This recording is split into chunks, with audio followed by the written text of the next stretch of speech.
Akhirnya terungkap alasan Reza Arab pamit dari media sosial, fakta kondisi terkininya terkuak. Reza Arab mendadak pamit dari media sosial. Suami Wendy Walters tersebut akhirnya mengungkap alasan dirinya enggan menggunakan media sosial lagi.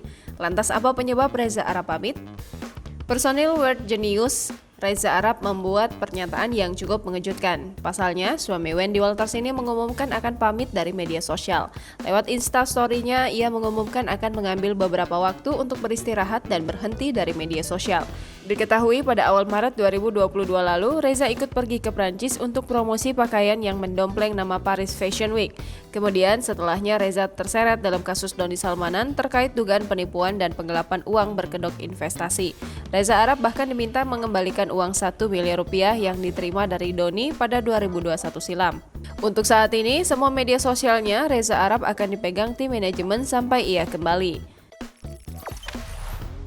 Jangan lupa subscribe, share, komen, dan like ya!